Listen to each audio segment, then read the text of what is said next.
जय राधा माधव कुंज विहारी। जय राधा माधव कुंज विहारी। जय राधा माधव कुंज विहारी।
कीर्तन की श्री प्रभुपाद की अज्ञानतिमिरन्धस्य ज्ञानाञ्जनशलाकया चक्षुरुन्मिलितं येन तस्मै श्रीगुरुवे नमः।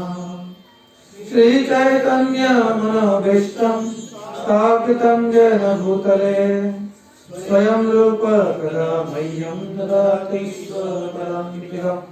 वन्देऽहं श्रीगुरो श्रीयुतापदकमलं श्रीगुरोन् वैष्णवांश्च श्रीरूपं साग्रजातं सहगना रघुनाथान्वितं तं सजीवं साद्वैतं सावधूतं परिजनसहितं कृष्णचैतन्यदेवं श्रीराधा कृष्णपदां सहगना ललिता श्रीविशाखान्वितांश्च। हे कृष्णा करुणा सिन्धु दीनबन्धो जगत्पते गोपेश गोपिका कान्त राधाकान्त नमोस्तुते। तप्तकाञ्चन गौराङ्गी राधे वृन्दावनेश्वरी वृषभानुसुते देवी प्रणमामि हरिप्रिये। नमो विष्णुपादाय कृष्णप्रेष्ठाय भूतले श्रीमते भक्तिवेदान्त स्वामिनिति नामिने। नमस्ते सरस्वते देवे गौरवाणी प्रचारिणे निर्विशेष शून्यवादी पाश्चात्यदेशतारिणे। नमो महावदन्याय कृष्ण प्रेम प्रदायते कृष्णाय कृष्ण चैतन्य नामिने गौरद्विषे नमः। नमो ब्राह्मण देवाय गो ब्राह्मण हिताय च जगद्हिताय कृष्णाय गोविन्दाय नमो नमः। जय श्री कृष्ण चैतन्य प्रभु नित्यानंद श्री अद्वैत गदाधर श्रीवासादि गौर भक्तवृंद। हरे कृष्णा कृष्ण कृष्ण हरे हरे हरे राम राम राम हरे हरे।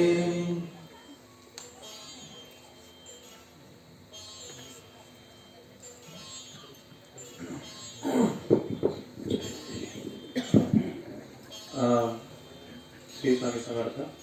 सर्व सेवेकरी आपल्या परिवाराला आज खूप मोठी सौभाग्याची गोष्ट आहे की आपल्यामध्ये माधव कृष्ण प्रभूजी जे नाशिक इस्कॉन जो आंतरराष्ट्रीय कृष्ण भावनामृत संघ आहे तिथले ब्रह्मचारी आहेत, तर ते आज आपल्याला मार्गदर्शन करण्यासाठी इथे स्वतः उपस्थित आहेत। माधव कृष्ण प्रभूजी हे स्वतः मेकॅनिकल इंजिनियर आहेत। मेकॅनिकल इंजिनिअरिंगची डिग्री त्यांनी आपल्या संजीवनी इंजिनिअरिंग कॉलेजमधूनच पूर्ण केलेली आहे। त्याच्यानंतर त्यांनी काही काळ जॉब केल्यानंतर पुणे मंदिराला ते जॉईन झाले ब्रह्मचारी म्हणून, कारण त्यांच्यामध्ये ही भगवंतांची भक्ती, शुद्ध भक्ती, हरिनाम संकीर्तन आंदोलन जनमानसात प्रत्येक व्यक्तीपर्यंत पोहोचावं अशी तळमळीची इच्छा असल्या कारणाने त्यांनी त्यांचं उच्च शिक्षण, त्यांचं सर्वस्व त्याग करून ते ब्रह्मचारी म्हणून मंदिरामध्ये जॉईन झाले आणि तिथं ते भक्तीचं आचरणही करू लागले आणि प्रचारही करू लागले। परमपूज्य रामनाथ स्वामी महाराज यांच्याकडून त्यांनी दीक्षा घेतलेली आहे, त्यांचे ते शिष्य आहेत। त्यानंतर पुण्यामध्ये प्रचार त्यांनी केला, त्यानंतर नाशिकमध्ये 2009 नंतर त्यांनी त्यांचं प्रचार कार्य केलं। सध्या ते येवल्याला प्रचार करतायत आणि वरती जेवढे आहे सर्व भक्त मंडळी हे सर्व त्यांच्या सोबत आपल्या कारवडीला आज त्यांचा संघ देण्यासाठी आलेले आहे। तर आपण त्यांचं स्वागत मोठ्याने 3 वेळा हरी बोल म्हणून करायचं। भगवंतांचं नाव घेऊनच आपण भक्तांचं स्वागत करू शकतो। तर 3 वेळा मोठ्याने हात वर करून हरी बोल म्हणायचं। सर्वांनी हात वर करा। हरी बोल हरी बोल हरी बोल। आमच्या सर्व स्वामी समर्थ सेवेकरी परिवारातर्फे माधव कृष्ण प्रभूजी तुमचं स्वागत। हरे कृष्ण। सर्वांचे फार फार धन्यवाद, आभार। या ठिकाणी आम्हाला पण आमंत्रित केलंय की जेणेकरून आम्ही भगवद्गीतेवरती थोडे काहीतरी चर्चा करू शकतो, कारण आज फार महत्वाचा दिवस आहे गीता जयंती। तर अर्थातच या ठिकाणी बनकर प्रभूजी, शिवम बनकर आणि संतोष भाऊ जाधवांचं यांनी हार्दिक अभिनंदन करतो, त्यांचा आभार व्यक्त करतो की त्यांनी या ठिकाणी आम्हाला आमंत्रित केलं। आणि प्रवचन चालू करण्याच्या अगोदर निश्चितच की ज्यांच्यामुळे या भगवद्गीतेचं ज्ञान जे काही थोडंफार, कारण संपूर्ण ज्ञान भगवद्गीतेचं आतापर्यंत कोणीच येऊ शकलं नाही, तर जे काही थोडंफार ज्ञान भेटलेलं असेल तर ज्यांच्याविषयी मिळालं, ज्यांच्याकडून मिळालं ते आमचे परमपूज्य गुरुदेव, आमचे वरिष्ठ गुरुबंधू आणि इतर वैष्णव आणि सर्वात प्रामुख्याने आंतरराष्ट्रीय कृष्ण भावनामृत संघाचे संस्थापक आचार्य एस.सी. भक्तिवेदांत स्वामी श्री कृपा, की ज्यांनी 17 वर्षी वयाची पर्वा न करता किंवा जवळ काही सुद्धा पैसे नसताना, कोणाची मदत नसताना सुद्धा संपूर्ण जगात ज्यांनी या भगवद्गीतेचा प्रचार करविला, केवळ 11 वर्षांमध्ये जवळजवळ संपूर्ण जगामध्ये ज्यांनी भगवद्गीतेचा प्रचार करविला, तर त्यांच्याकडून आशीर्वाद घेऊन नंतर आपण याच्यावरती भगवद्गीतेवर थोडी चर्चा करण्याचा प्रयत्न करूया. भगवद्गीता, जसं मी अगोदर बोललो की भगवद्गीतेचं परिपूर्ण ज्ञान घेणं जे आहे ते कोणत्याही मनुष्याला शक्य नाही. म्हणजे कोणी असा मनुष्य नाही संपूर्ण जगतामध्ये की तो म्हणू शकतो की मला भगवद्गीतेचं पूर्ण ज्ञान आहे. हा, पाठांतर असू शकतं, पाठांतर असणं वेगळं आणि त्या भगवद्गीतेचं ज्ञान असणं वेगळं. म्हणून पाठांतर तर पोपटही करू शकतो. तुम्ही जर पोपटाला बोलायला शिकवलं तर पोपटही बोलू शकतो. तुम्ही पोपटाला श्लोक म्हणायला शिकवा किंवा बाकीच्या गोष्टी शिकवा, पोपटही म्हणू शकतो. तर केवळ पाठांतर नव्हे तर या ठिकाणी ते ज्ञान जीवनात उतरवणं. आणि म्हणून भगवद्गीता, मी त्याच्यामध्ये जास्त घुसणार नाही ऍक्च्युली, पण एक सर्वात महत्वाचं की एक आउटलाईन की खरंच भगवद्गीतेची गरज काय आपल्या जीवनामध्ये. किती जणांनी भगवद्गीता वाचली आपल्यापैकी, किती जणांनी वाचली भगवद्गीता? अच्छा. आणि बहुतेकांना नक्कीच 9वा अध्याय पाठ असेल, 12वा अध्याय, 15वा अध्याय, बरोबर ना? कारण आपली परंपरा आहे, आपण पाठ करतो जनरली. तर फार चांगली गोष्ट आहे की भगवद्गीतेचं ज्ञान आपल्याला माहिती आहे. भगवद्गीता जयंती, परंतु एक फार मोठी शोकांतिका काय माहितीये, तुम्ही कोणत्याही मुस्लिम व्यक्तीला विचारा की तुमचा धर्मग्रंथ कोणता आहे, ते केवळ सांगणार नाही, ते त्यातलं ज्ञान सुद्धा तुम्हाला सांगतील की कोणत्या अध्यायामध्ये काय दिलंय, त्यांच्या कुराणच्या कोणत्या अध्यायामध्ये काय दिलंय त्यांना माहिती, आणि त्याचं ते पालन करण्याचा प्रयत्न करताय. तुम्ही कोणत्याही ख्रिश्चन व्यक्तीला विचारा की बायबल म्हणजे काय, बायबल मध्ये काय दिलंय, तो व्यक्ती सांगू शकतो बायबल काय. आणि तुम्ही कोणत्याही हिंदू म्हणून घेणाऱ्या मुलाला विचारा भगवद्गीता काय. मला आठवतं मी काहीतरी 8 ते 10 वर्षापूर्वी एका शाळेत गेलो होतो, पोहेगाव, तुमच्या जवळचे पोहेगावला गेलो होतो आम्ही. तर तिथल्या माध्यमिक शाळेमध्ये गेलो होतो आम्ही, पुस्तक वितरणासाठी, भगवद्गीता वितरणासाठी गेलो होतो याच महिन्यात डिसेंबरच्या. आणि आम्ही मुलांची प्रार्थना चालू होती तेव्हा आम्ही गेलो आणि विचारलं मुलांना की किती मुलांना माहिती बरं भगवद्गीता कुणी लिहिली आहे किंवा कुणी लिहिली आहे, कुणी कुणाला सांगितली आहे. कुणाला सांगता यार, 9वीच्या मुलांना नाही, 10वीच्या मुलांना नाही, सोडून दिलं. शिक्षकांना विचारलं भगवद्गीतेमध्ये श्लोक किती, कुणीच नाही सांगितलं, कुणीच नाही सांगितलं. शिक्षकांनी सांगितलेले म्हणजे मला फार विशेष वाटलं. आणि म्हणून ती फार मोठी एक शोकांतिका आहे की भले आपण म्हणतो की मी हिंदू आहे आणि मी भगवद्गीता जो आहे तो धर्मग्रंथ आहे. धर्मग्रंथ म्हणण्याच्या अगोदर धर्म म्हणजे काय हेच कळायला पाहिजे पहिली गोष्ट. कारण भगवद्गीता जी आहे तिचा सर्वात महत्वाचा श्लोक कोणता आहे की ज्या ठिकाणी भगवंत त्यांच्या अवतरणाचं कारण सांगताय. काय कारण सांगताय? यदा यदा हि धर्मस्य ग्लानिर्भवति भारत अभ्युत्थान धर्मस्य. अच्छा, कोणता आहे? तदात्मानं सृजाम्यहम्. तो वेगळा शब्द, परित्राणाय साधनं विनाशाय धर्म संस्थापनात संभव. तर या ठिकाणी जर तुम्ही बघितलं तर या ठिकाणी धर्माचा उल्लेख येतो. यदा यदा ही धर्मश्च. कधी जाणून घेतलंय का आपण की धर्म म्हणजे काय नेमकं? की ज्या भगवंतांनी, भगवान श्रीकृष्णांनी या भौतिक जगात अवतरण घेतलंय धर्माची स्थापना करण्यासाठी, तो धर्म म्हणजे काय? कधी तुम्ही विचार केला त्याच्याविषयी?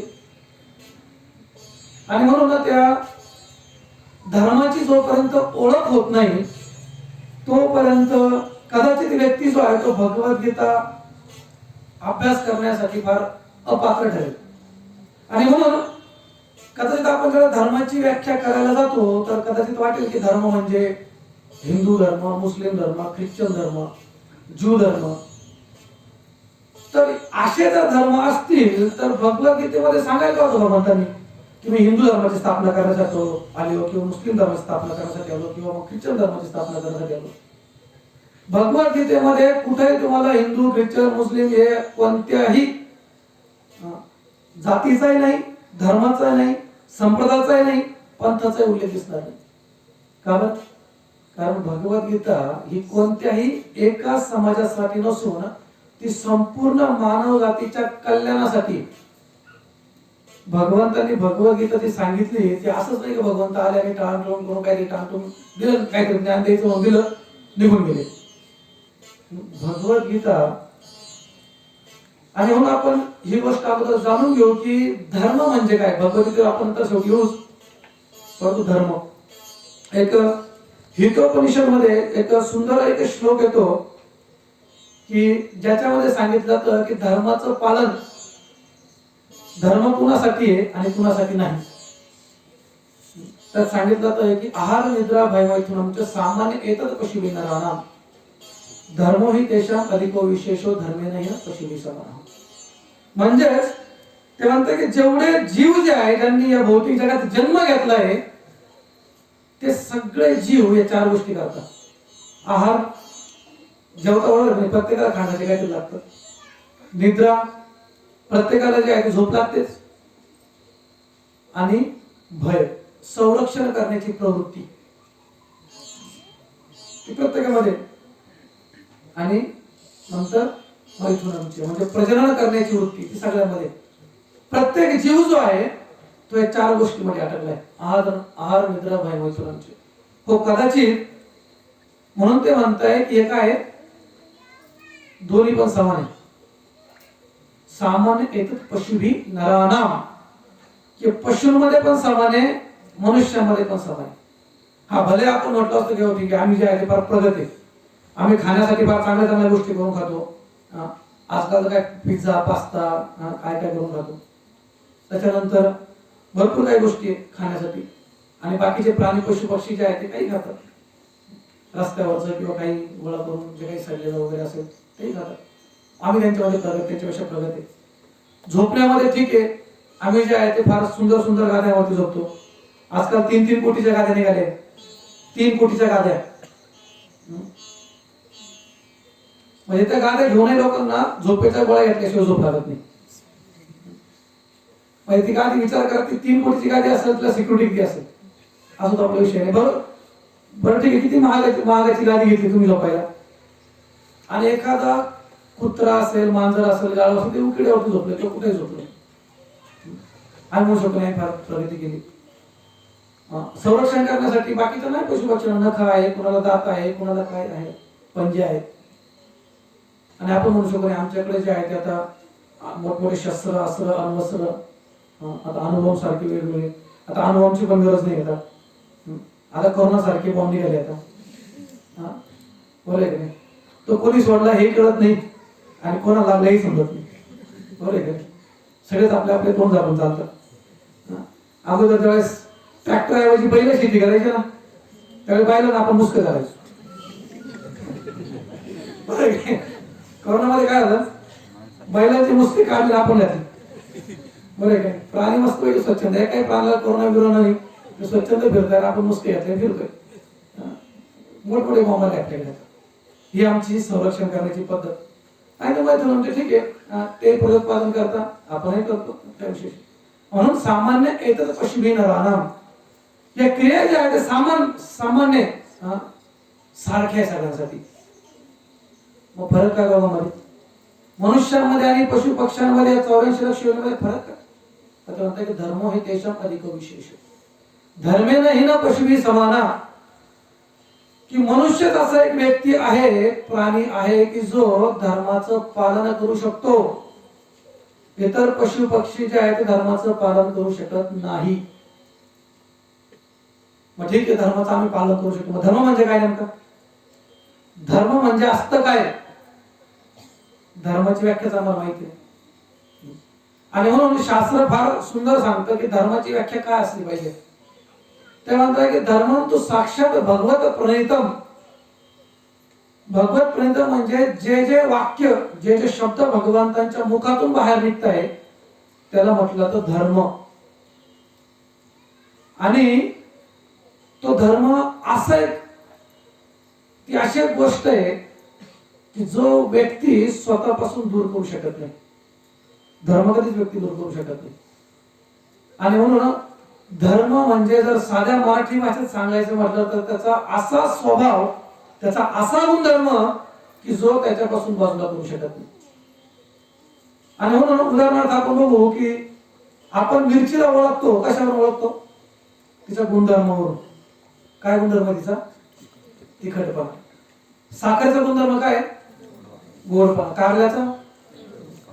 आणि समजा यांचा गुणधर्म सोडून दिला, काढलं कोणी एखाद्याने हायब्रिड, कारल्याला गोड बनवलं, साखरेला तिखट बनवलं, तर म्हणलं कोणी साखर कारलं काय कोणी म्हणे? नाही म्हणू शकत. त्याचप्रमाणे धर्म म्हणजे काय? धर्माची अतिशय सोपी व्याख्या शास्त्र सांगतात की जीवेर स्वरूप है कृष्णेर नित्यदास. ज्या प्रकारे इतर सगळ्या गोष्टींचा एक धर्म असतो की ज्याला ते सोडू शकत नाही, तसा मनुष्याचा एक धर्म आहे, तो म्हणजे कृष्णेर नित्यदास, की भगवंतांचा नित्य सेवक. हा आपला धर्म आहे. आणि तो धर्म जो आहे तो आपण कोणत्याही जन्मात तो आपण बाजूला करू शकत नाही. तुम्ही कोणत्याही योनीमध्ये जा, 84 लक्ष योनीमध्ये तुम्ही कुठेही फिरा, काही फिरा, परंतु जोपर्यंत तुम्ही तो गुणधर्म तुम्ही अपनावत नाही तोपर्यंत जे आहे तुम्ही त्या सुखाची, शांतीची प्राप्तीच करू शकत नाही. कारण प्रत्येक व्यक्ती सुख शांती कधी प्राप्ती करू शकतो की ज्यावेळेस त्याच्या धर्मामध्ये तो स्थित होतो. म्हणून भले आपण बघा, पाण्याचा धर्म जे आहे, त्याचा गुणधर्म जो आहे तो द्रवीभूत असणे, बरोबर, लिक्विड फॉर्म मध्ये असण्याचा तो गुणधर्म आहे. त्या पाण्याला भले तुम्ही वेगळ्या कॅटेगरीमध्ये टाका, त्याला थंड करा, त्याला फ्रीजर मध्ये बर्फ होईल त्याचा, बरोबर आहे. पण भले त्या पाण्याचा बर्फ झाला, परंतु तो बर्फ जो आहे तो शाश्वत, त्याचं स्वरूप बर्फ नाही पाण्याचं. त्याला त्या कंडिशन मधून बाहेर काढलं की परत त्याचं काय होईल? पाणी होईल. भले तुम्ही त्या पाण्याला गरम करा, काय होईल? वाफ तयार होईल. आणि वाफेला परत त्या कंडिशन मधून बाहेर काढलं काय होईल? परत पाणी तयार होईल. म्हणून भलेही जीवात्मा जो आहे तो थोड्याफार काळासाठी ठीक आहे, थोडा इकडे जाईल, तिकडे जाईल, तिकडे जाईल, तो कुठेही गेला, परंतु जोपर्यंत त्याच्या मूळ स्थितीत येत नाही, भगवत भक्तीमध्ये जोपर्यंत संलग्न होत नाही, तोपर्यंत तो सुखी समाधानी होऊ शकत नाही. आणि म्हणून तो धर्माची ओळख करून देण्यासाठी, तो धर्माचं पालन करून देण्यासाठी भगवंत स्वतः येत आहे. या भौतिक जगात भगवंतांना स्वतःला येण्याची गरज नाही. भगवंतांचं स्थान कुठे आहे? वैकुंठ, बरोबर नाही? वैकुंठ म्हणजे काय? की ज्या ठिकाणी कुंठ नाही. कुंठ म्हणजे काय? की ज्या ठिकाणी दुःखच नाही. दुःख कोणते? आपल्याला जन्म मृत्यू जरावादी दुःख दोषाणु दर्शनम. भगवंत त्या सांगतो की त्या ठिकाणी कुंठच, त्या ठिकाणी कुठल्याही प्रकारचं कुंठ नाही. असे भगवंत की ज्या ठिकाणी भगवंतांची सेवा कोण करताय? लक्ष्मी सहस्र शतसंभ्रम सेवेमानम, की लाखो लाखो लक्ष्मी भगवंतांची सेवा करताय, ते भगवंत त्यांचं स्थान सोडून त्या भौतिक जगात येत आहे. आणि भौतिक जगात आल्यानंतर काय करताय? नाना अवतार मकरत भुवनेशी करीतो, वेगवेगळे अवतार धारण करताय. का धारण करताय? केना प्रकारे आपल्याला त्यांची ओळख व्हावी, आपल्याला आपल्या त्या स्वरूपाची ओळख व्हावी, आणि मग आपण त्यांच्यावरती प्रेम करून त्यांची भक्ती करून परत त्यांना प्राप्त करावं. आणि म्हणून तेवढा खरा ठेवतो. तुम्हाला माहितीये 33 कोटी देवदेवता आपण मानतो ना हिंदू धर्मामध्ये, एकही देवदेवता ह्या जमिनीला स्पर्श करत नाही. ऐकलंय कधी कोणी? एकही देवदेवता जमिनीला स्पर्श करत नाही.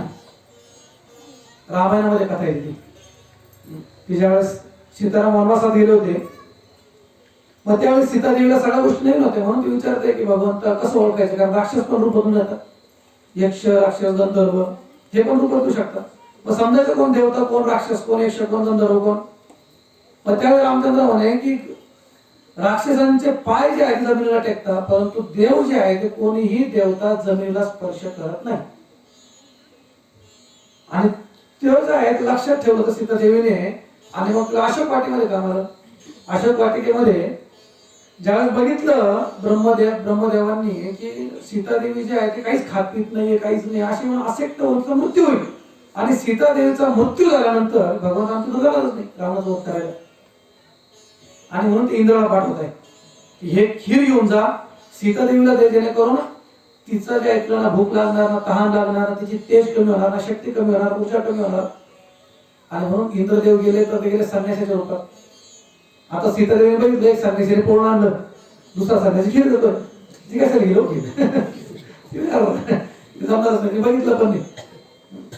अपसंप्रदायापासून चालू आहे ऍक्च्युली, रावणापासून अपसंप्रदाय चालू आहे की भव्य कपडे घालायचे चालू. असं तो आपला धंदा नाही. तर सीतादेवी बघितलं पण नाही. आणि शेवटी इंद्र जे आहे त्यांच्या ओरिजिनल स्वरूपात आले आणि त्यांचं स्वरूप त्यांनी दाखवलं की मी इंद्र आहे आणि मला ब्रह्माजींनी पाठवलं. तरी सीतादेवी जी आहे ती बघायलाच तयार होती. पण नंतर त्यांना आठवलं की नाही, प्रभू रामचंद्रांनी सांगितलंय की जर इंद्र तर देवतांचे राजे म्हणजे निश्चितच त्यांचे पाय जे आहेत जमिनीला नसणार. आणि मग त्यांनी सीतादेवीने खाली बघितलं तर इंद्राचे पाय जे आहेत 2 फूट जमिनीपासून वरती होते. मग विचार करा की जे आपण देवतांचे व्रतवैकल्य करतो त्यांच्या नावाने, ते सुद्धा या जमिनीला स्पर्श करत नाही. आणि तर साक्षात भगवंत अहम आदिही देवानाम, की जे सगळ्या देवतांचे श्रोते, सगळ्या देवतांचे प्रमुख आहे, की ज्यांच्यापासून देवता उत्पन्न होत आहे, ते भगवंत या भौतिक जगात येताना अनवाणी पायाने फिरतात. रामचंद्र जेव्हा वनवासात गेले तर भरत महाराज पादुका पण घेऊन आले. रामचंद्र पायी फिरताय, अनवाणी पायाने फिरताय जंगलात. आणि एकदा जेव्हा सीतादेवीने पाद सेवन करताना बघितलं की भगवान रामचंद्रांच्या पायामध्ये, चरणकमलामध्ये इतके काटे घुसले की पूर्ण पाय रक्त बंबाळले. आणि म्हणून त्यांनी काय केलं की त्यांना रडू आलं की भगवान तेवढे राजकुमार वैकुंठ सोडून या ठिकाणी आले, त्यांना एवढा त्रास होतोय. आणि म्हणून सीतादेवीने हळूच एका काट्याला हात लावला काढण्यासाठी, तर भगवंत जागे झाले. म्हणजे खबरदार सीता, खबरदार, त्या काट्याला हात लावला. का बरं? कारण त्या काट्यांनी माझ्या चरणांचं शरण घेतले, त्यांचा मी त्याग करू शकत नाही. म्हणजे भगवंत काट्याचा त्याग करू शकत नाही, निर्जीव होते भगवंत आपला त्याग करतील. परंतु आपण बघा किती कृतज्ञ आहे आपण की जे भगवंत आपल्याला सगळं पुरवत आहे. कोणती गोष्ट तुम्ही बघा, आपल्या गरजा ज्या आहे, अन्न, वारा, पाणी, काय असेल, प्रकाश, उष्णता, काही असेल, काय आपल्या मालकीचे, काय आपल्या मालकीचे, काहीच नाही. आपण काही तयार करू शकत नाही. आपण पाण्याचा थेंबही तयार करू शकत नाही. आपल्याला विज्ञानामध्ये शिकवलं जातं की पाणी कशापासून बनतं? 2 हायड्रोजन H2O ना, 2 हायड्रोजन 1 ऑक्सिजन. आणलं म्हणे टँकर भरून, हायड्रोजनचे 2, ऑक्सिजनचं 1, आणि सोडले विहिरीत. पाहिलं कोण? शेवटी दुष्काळ पडला कोण बघायला, कोणावरच काढला. बरोबर आहे का? रक्त कोणी तयार केलं? एवढे आपण अनाउन्समेंट केली, आम्ही हे केलं, आम्ही तयार केलं, ते केलं रक्त कोणी? अजून मग भीक मागत फिरतोच ना, रक्तपेढ्या, रक्तदान करा, रक्तदान करा, अवयवदान करा, रक्तदान करा. काहीही करू शकत नाही तरी पण आपण रिकाम भासणार आहे तर काहीच नाही आपल्याकडं, पण ते रिकाम भासणार तुम्ही हे ते. परंतु भगवंत ज्यावेळी येत आहे तर ते ती कृपा करण्यासाठी येतं की बाबा नो, काहीच नाही, काहीच नाही. आणि म्हणून भगवद्गीतेमध्ये ज्यावेळेस भगवंत या ठिकाणी येत आहे तर ते काय करताय? श्रीमद भागवत मध्ये फार सुंदर श्लोक येतो की का भगवंत या ठिकाणी येत आहे. अनुग्रहाय भक्तानां मानुषं तनुमाश्रितम्, की भगवंत एका साधारण मनुष्याच्या रूपात येत आहे. का?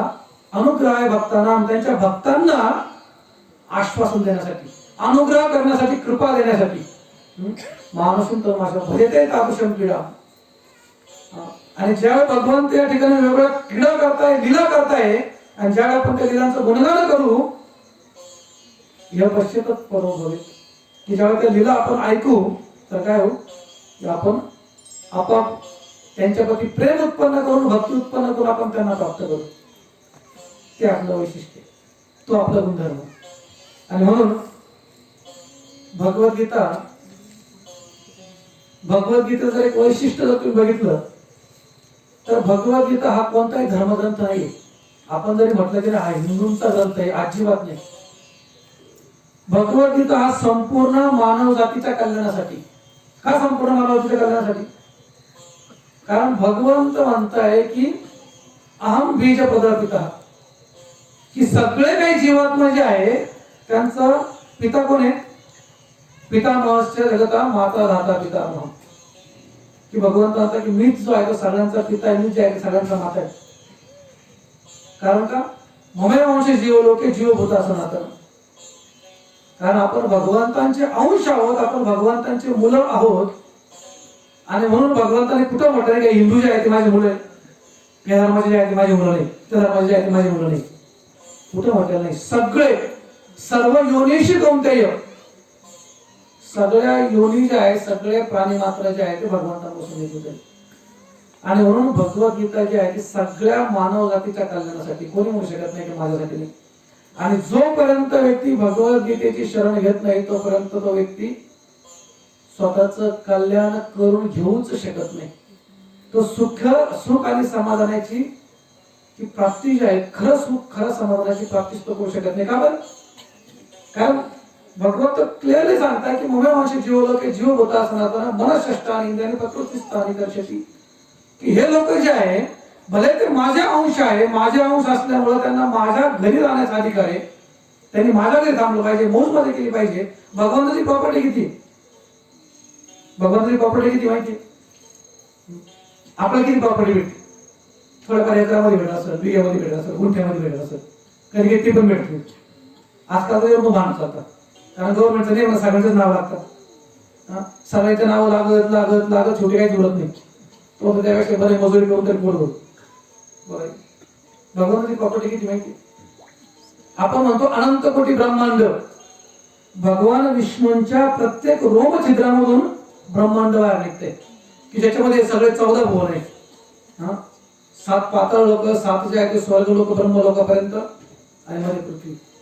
आणि असं प्रत्येक किती अनंत कोटी ब्रह्मांड. ब्रह्म आणि भगवंताचे एक एक रोम छिद्रामधून एक एक ब्रह्मांड बाहेर पडते. आणि हे सगळे ब्रह्मांड जर घेतले तर हे संपूर्ण भगवंतांची जी सृष्टी जी आहे तिच्या फक्त 25%.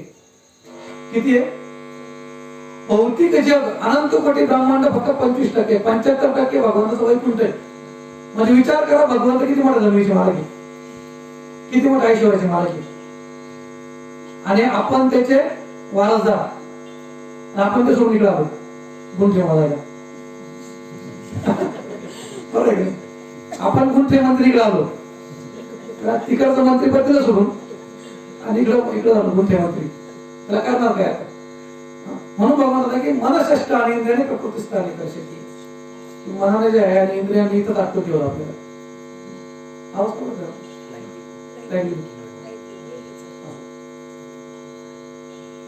असं तर भगवंतांची एवढी प्रॉपर्टी आणि ते सोडून आपण इथं आलोय. का बरं आलो? कारण इच्छा द्वेष समुत्वेन द्वंद्व मोहेन भारत. की भगवंत म्हणताय की ज्या ठिकाणी आपण इच्छा आणि द्वेष, की मलाही भगवंत म्हणायचं, मलाही नियंत्रण बनायचं, आणि तो द्वेष, भगवंतावर द्वेष काही, हेच का बरं भगवंत यांचीच का बरं पूजा करताय, यांचीच का बरं सेवा करताय, माझी का बरं नाही? आणि मग भगवंत म्हणे ठीक आहे, तुला जर भगवंत व्हायची इच्छा आहे, तुला जर नियंत्रण करता व्हायची इच्छा आहे, तर वैकुंठात काय करून तुझी पूजा करणार नाही? मग ठीक आहे, दुसरीकडे काय? म्हणून या भौतिक जगाची निर्मिती केली की जा इथं जाऊन प्रयत्न कर. आणि म्हणून ही भौतिक जग भगवंतांना आपल्यासाठी बनवायला लागलं. आणि भगवंत बघा, भले आपण भगवंताला सोडून आपल्या स्वतःच्या इच्छेमुळे इथं आलो, पण भगवंत बघा किती प्रेमळ आहे की भगवंताने आपल्याला सोडलं नाही. ते भगवंत आपल्यासाठी इथं आले.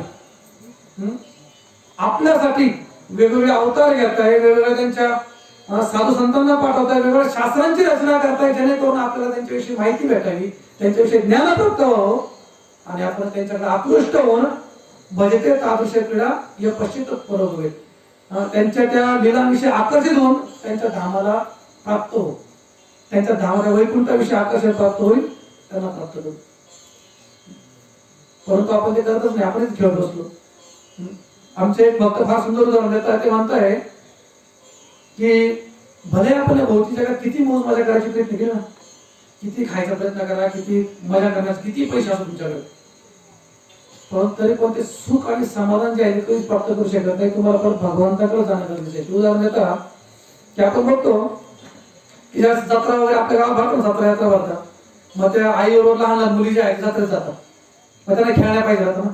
मग ते खेळण्या काय घेतात आजकाल, तर ते एक फार मोठी इंडस्ट्री आहे आणि खेळण्याची फार मोठी इंडस्ट्री झाली. मग ती लहान मुलगी जी आहे ती कोणती खेळणी घेते, किचन घेते, सगळं किचन सेटअप, बरोबर ना. सगळं किचन सेटअप येणार. मग त्याच्यामध्ये काय की बारीक गॅस असणार, बरोबर ना. मग तवा शेगडी काय असं सगळ्या गोष्टी पळपटला आपलं सगळं असणार त्याच्यामध्ये. मग ते घरी येऊन येणार. मग आई जी आहे ती काय करते आता किचन मध्ये तिचं काम करते, तिचं स्वयंपाक करते आई. आणि ही मुलगी जी आहे ती लहान तिचं स्वयंपाक करते. मग ती पण घेऊन बसेल, मिक्सर कढाई घेऊन बसेल, ती बारीक करत बसेल. मग ती पण ते गॅसवर ठेवेल, ती कढईत घेऊ तर पात्रात घेऊ करते काहीतरी.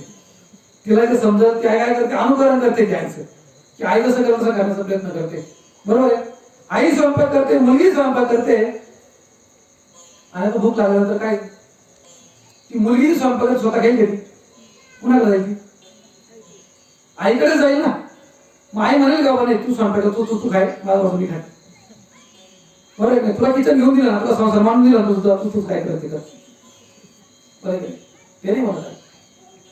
भले तिने किती त्या लहान मुलीने त्या लहान ओट्यावरती त्या लहान गॅसवरती येते तिने 56 भोगही बनवले, पण शेवटी जाईल बोलायला भूक लागल्यावर.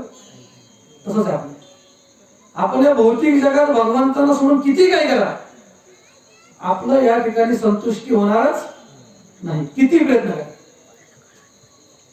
जगातला एक व्यक्ती दाखवून द्या की ज्याच्याकडे सगळी संपत्ती आहे, ज्याच्याकडे सगळं ऐश्वर्य आहे, ज्याच्याकडे सगळ्या गोष्टी, ज्याचे स्वप्न आपण बघतोय अशा गोष्टी ज्या लोकांकडे आहेत, ते लोक सुखी समाधानी संतुष्ट आहेत म्हणून दाखवून दे. त्यांना पुढे जायला लागतं पण भगवंताकडे. आणि म्हणून सर्वात महत्वाचं की जे भगवंत या ठिकाणी आपल्यासाठी अवतरत आहे, तर त्यांच्याकडे आपण आकर्षित झालं पाहिजे. आणि म्हणून भगवद्गीता, आणि म्हणून ज्यावेळेस व्यासदेव भगवद्गीतेची रचना करताय, कारण भगवद्गीता ते महाभारतामध्ये गीतो उपनिषद, उपनिषद, तर उपनिषद का म्हटलं गेलंय, कारण गीता जी आहे ती उपनिषद, की ती गुरूंच्या ठिकाणी बसूनच तिचा अभ्यास करता आला पाहिजे. कारण ते जे आहे ते मंत्राच्या रूपात आहे, मंत्र. आणि हे मंत्र जे आहे ते शक्यतो कोणीही समजू शकत नाही. आणि म्हणून भगवंत सुद्धा सांगतात की तद्विधी प्रणिपातेन परिप्रश्न सेवाय उपदेक्षित ते ज्ञान ज्ञानेन तत्वदर्शिना. जर तुम्हाला भगवद्गीतेचं ज्ञान जर समजून घ्यायचं असेल तर तद्विधी प्रणिपातेन, त्याची विधी दिली, विधी प्रणिपातेन परिप्रश्नेन सेवया उपदेक्षित ते ज्ञान ज्ञानेन तत्वदर्शिना. की जे ज्ञानी आहे, जे तत्वदर्शी आहे, जे भगवत भक्त आहे, अशा लोकांकडे तुम्ही त्यांची शरणागती प्राप्त करा, त्यांची सेवा करणं मिळते. मग त्यांना प्रामाणिक प्रश्न विचारून त्यांच्याकडून ते ज्ञान जे आहे ते घेऊन.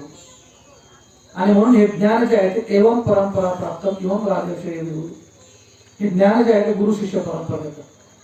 भगवद्गीता कशाप्रमाणे माहिती आहे, भले आपण किती म्हटलं की मी जे आहे ते आता एकलव्य क्लासेस मध्ये, एकलव्य क्लासेस म्हणजे काय, होम स्टडी चालू आहे ना, होम स्टडी, कोरोना कृपा होम स्टडी आता होम स्टडी जे आहे ते कोणी किती बहादर असतं म्हणजे त्याला होम स्टडी करायचं आहे, त्याला कोणीच गरज नसल्याने मास्तर बिस्तर आपलं काहीच नको.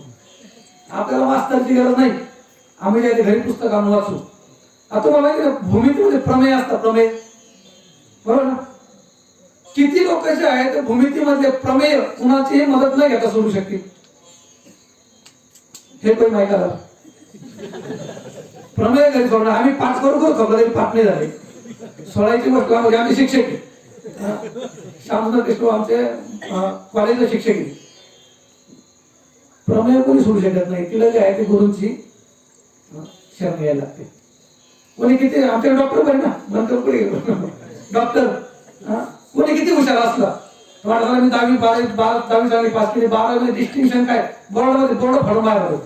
तुम्हाला आता मी ऍडमिशन, मला मेडिकल ऍडमिशन घ्यायचं आहे पण मी शाळेत कॉलेज जाणार नाही. मी माझं MBBS BMS BHMS काय करेल, घरी घरी पुस्तक वाचून जाईल. त्याला कोणी आहे कोणी महाभारत आपल्यामध्ये अशा डॉक्टरकडे की ज्याला जो कॉलेजला नाही गेला त्याने आता म्हणजे मला थेरॅटिकल नॉलेज सगळं, मला कसं कापायचं कसं जोडायचं सगळं ज्ञान जो आपण त्याच्याकडे. म्हणजे डॉक्टर कोणी पदवी जरी प्राप्त केली तर त्याला दुसऱ्या डॉक्टर शिकायला लागतं. थेअरी वेगळी आणि प्रॅक्टिकल वेगळी, बरोबर आहे. म्हणजे ज्ञान कसं आहे, भगवद्गीता जे आहे without spiritual master you cannot attain, you cannot obtain the transmitter knowledge.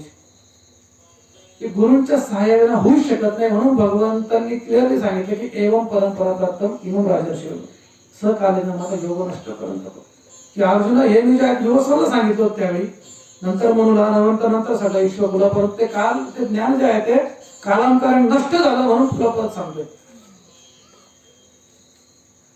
आणि म्हणून व्यासदेव ज्यावेळेस सुरुवात करता भगवद्गीतेची तर ते क्लिअर सांगतात की श्री भगवान उवाच. श्री भगवान उवाच का म्हटले, कृष्ण उवाच का नाही म्हटलं, म्हणायला पाहिजे ना कृष्ण उवाच. कोणी सांगितलं भगवद्गीता? रामचंद्राने सांगितली. बाकीचे जे आले बाकीचे अवतार जे झाले सगळे कूर्म वराह मत्स्य नरसिंह त्यांनी भगवद्गीता सांगितली. कोणी सांगितली? भगवान कृष्णाने सांगितलं ना. भगवान सांगायला पाहिजे किंवा कृष्ण उवाच श्रीकृष्ण उवाच, भगवान उवाच का नाही श्री भगवान उवाच. कारण त्यांना माहिती कलियुगात जे आहे ते गल्लोगल्ली भगवंत सापडतील.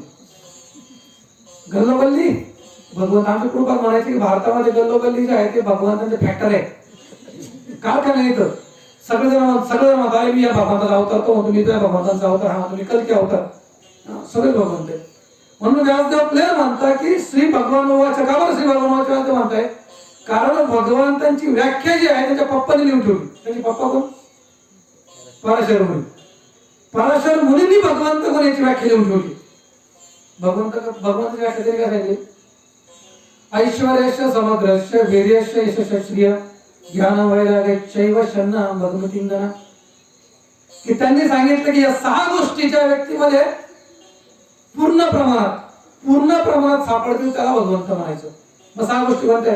ऐश्वर्यश्च म्हणजे सगळ्या अखिल सृष्टीमध्ये सगळी सृष्टी ज्याच्या मालकीची आहे, एवढं ऐश्वर्य ज्याचं आहे तो भगवंत. बरोबर झालं ऐश्वर्य. ऐश्वर्याचं समग्र म्हणजे सगळं ऐश्वर्याचं. नंतर वीर्यश्च म्हणजे त्यात सर्व शक्ती आहे, शक्तिशाली भगवंत. आणि भगवंताची शक्ती तर भगवंताला लहानपणी दाखवून दिली. 1 महिन्याच्या असताना पुतण्याचा वध केला. पुतना किती मोठी होती माहितीये? 12 महिन्याची. 12 महिने म्हणजे किती झाले? काय तुम्हाला माहित असेल किलोमीटर.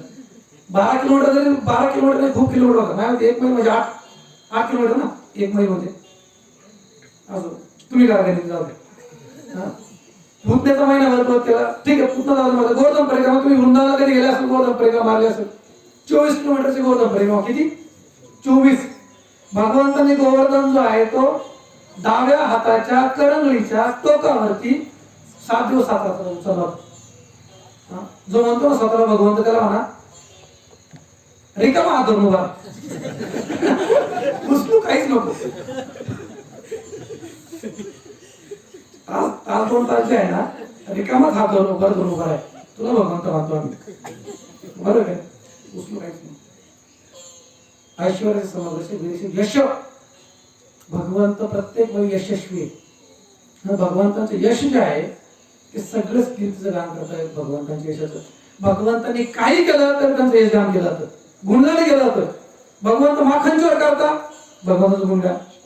तुमचं आहे का कोणी खोडवर पेन्सिल चोरी करणार, तुम्ही म्हणा अरे शाबास शाबास, खोडवर चोरी केला, पेन्सिल चोरी केला, लाव जर खाऊ, त्याला खाऊ देऊ आपण, पण गाडावरती बरोबर आहे काय. पण भगवंत माखन चोरी करता तर त्यांचं गुणगान करतात लोक, त्यांचं भजन करतात. श्रेय भगवंताचं सौंदर्य, किती सौंदर्य भगवंतांचं की सगळे पशु पक्षी प्राणी सगळे आकर्षित होतात भगवंताकडे. असा एकही जीव नाही की जो भगवंताकडे आकर्षित होत नाही. कंदर्प कोटी कमनीय विशेष शोभम. कामदेव जे कामदेवांच्या एका थोड्या प्रभावाने आपण कामनाने आपण त्रस्त होतो, भगवंतांपुढे कोटी कामदेव उभे राहिले तर ते लाजेने खाली मान घालतात. एवढे सुंदर भगवंत आहे.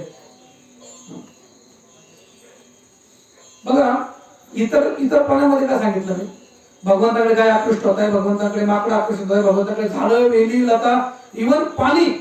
जेव्हा भगवंत जात आहे तर यमुनेचं पाणी जे आहे ते स्थिर होते, दगड जे आहे ते पाण्यासाठी व्हायला लागतात. आणि म्हणून अजूनही वृंदामध्ये भगवंतांच्या चरणामध्ये ठसे दगडावरती का, कारण ते पागळ आहे भगवंतांना म्हणून. हे भगवंत सौंदर्य. आणि आपलं सौंदर्य जे आहे ते वेगळं असतं. म्हणजे मनुष्यमध्ये जे आहे ते सौंदर्य आपल्याला आताचे कोणी विसरून मला माहिती नाही, पण ज्यावेळेस मी ऐकलं ऐश्वर्या राय होती समजा, आता आपण माणूस जे आहे ते ऐश्वर्या रायकडे प्रेम आहे का बघून हा लय सुंदर लय सुंदर. किंवा एखादी स्त्री असेल ती एखाद्या हिरोकडे रणवीर रणधीर काय होती काय माहिती मला, तुम्हाला नाही त्या ते कपूर विपूर त्यांच्याकडे बघून किंवा एखाद्या खानाकडे बघून आकर्षित असतील बरोबर. आणि ती ऐश्वर्या रायकडे माणसं जे आहेत आकर्षित होत आहे, ती ऐश्वर्या रस्त्याने चालली किंवा कुठं राहिलो का लय सुंदर चालली ऑटोग्राफ प्लीज सही का तुमची. त्याला काय केलं ती किती सुंदर आहे असून ती एखादी कुत्री बघा झाली बरोबर आहे. म्हणजे त्याच्यासाठी त्या कुत्र्यासाठी सौंदर्याची व्याख्या वेगळी आहे बरोबर. मांसासाठी वेगळी आहे, डासासाठी वेगळी, झुलासाठी वेगळी, ढेकण्यासाठी वेगळी बरोबर आहे. त्यांच्यामध्ये त्यांचं सौंदर्याचं प्रमाण ठरलंय, त्यांचा परिणाम ठरले.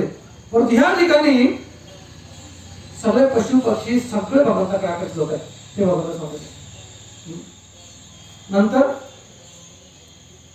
ज्ञानम, भगवंताचं ज्ञान कोण असेल. भगवद्गीता भगवंतांनी केवळ सांगितली 1 तासात, 1 तास 700 श्लोक.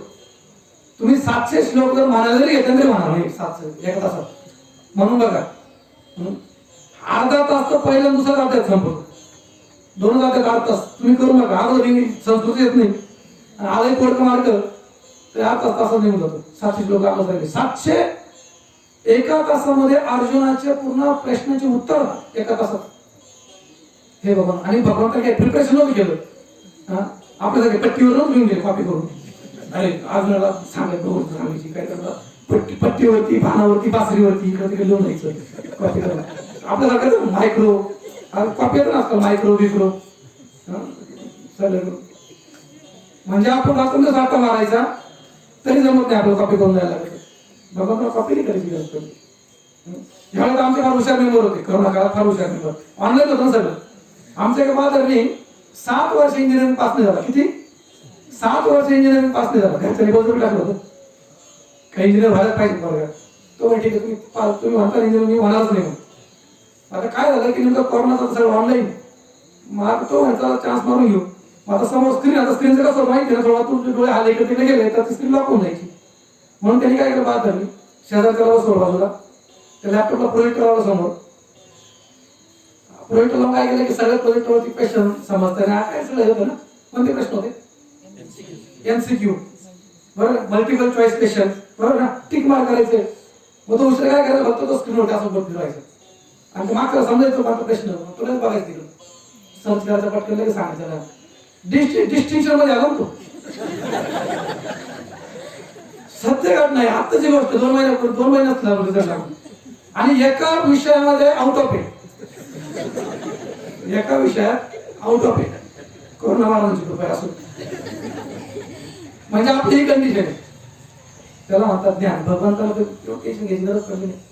आणि वैराग्य, काय मोठं वैराग्य आहे भगवंतांचं की एवढ्या सगळ्या सृष्टीचे मालक चालक सगळ्या गोष्टी त्यांच्याकडे, लक्ष्मी हजारो लक्ष्मी त्यांच्या सेवेत आहे. असे भगवंत अर्जुनाचं सारथीचं काम करतायत. किती लोकांची सवय.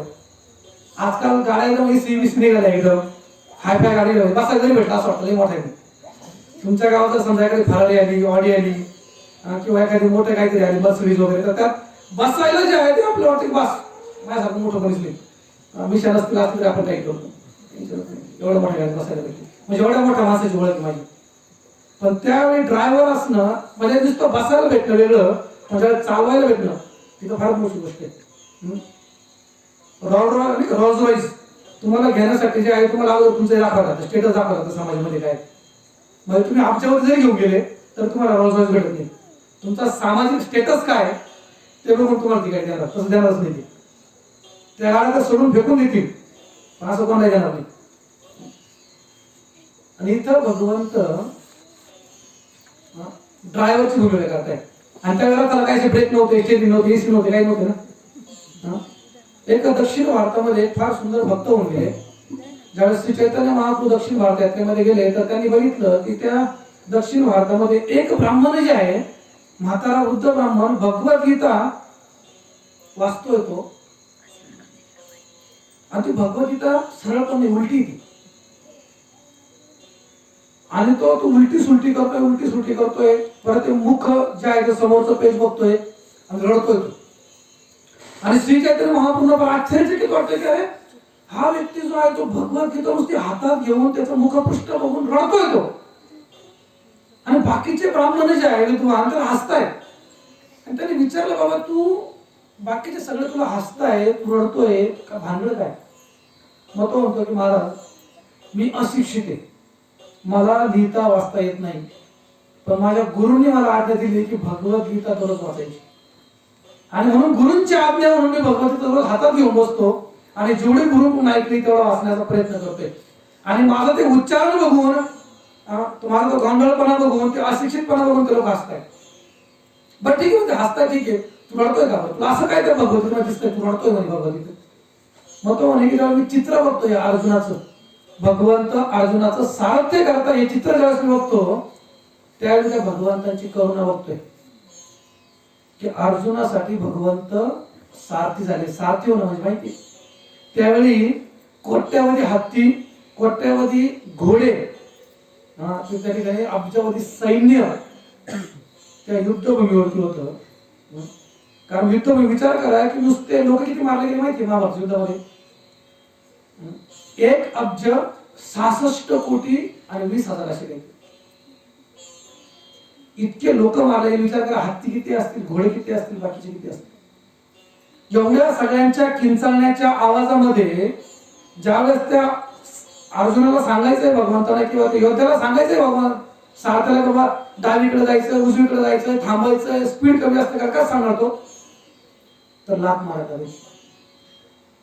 लागायची. उजवीकडे लाथ मारली उजवीकडे वळायचं डावीकडे लाथ मारली डावीकडे वळायचं. वरती लाथ मारली म्हणजे सरळ चालायचंय आणि खाली लाथ मारली कमरेवरती म्हणजे थांबायचंय ब्रेक. आणि म्हणून तो ब्राह्मण रडतोय तो म्हणतो की बघा भगवंत आपल्या भक्ताच्या प्रेमासाठी भगवंत भक्ताच्या लाथा खात आहे आणि ती भगवंतांची करुणा बघून तो रडतोय. तो आपल्याला ते रडवलं आपलं खोटं रडू शकत नाही आपण प्रेमच नाही भगवंतावरती ना. असो तर विषय आपला पराशर मुनी जे आहे ते म्हणताय की हे जे आहे ऐश्वर्याचे समग्रचे वीर्यचे यशस्वी ज्ञान वैराग्याच्या वेळेस शरणाम भगवती इंगना की ज्या 6 गोष्टी ज्यामध्ये पूर्ण प्रमाणात त्याला भगवंत म्हटलं पाहिजे. आणि म्हणून व्यासदेवांनी स्पेशली या ठिकाणी श्री भगवान उवाच या गोष्टी केल्या नाहीतरी सगळं श्रीकृष्ण उवाच म्हटलं असतं. असो परंतु भगवंताची कृपा बघा मी थोडक्यात आता सांगण्याचा प्रयत्न करतो की भगवंतांनी भगवद्गीता कल्याणासाठी का सांगितली माहितीये. कारण भगवद्गीतामध्ये बाकीचे जर तुम्ही धर्मग्रंथ बघितले तर त्याच्यामध्ये एकच मार्ग आहे. ख्रिश्चन जर असतील Jesus is the only way बरोबर. मुस्लिम असतील तर ते बोलतात नाही Quran Allah is the only way. आणि त्यांच्यामध्ये जे आहे ते स्वर्ग आणि नरक याच्या पलीकडे काहीच नाही. म्हणजे तुम्ही जर चांगलं केलं if you do good then you will go to heaven. If you do go bad then you will go to hell.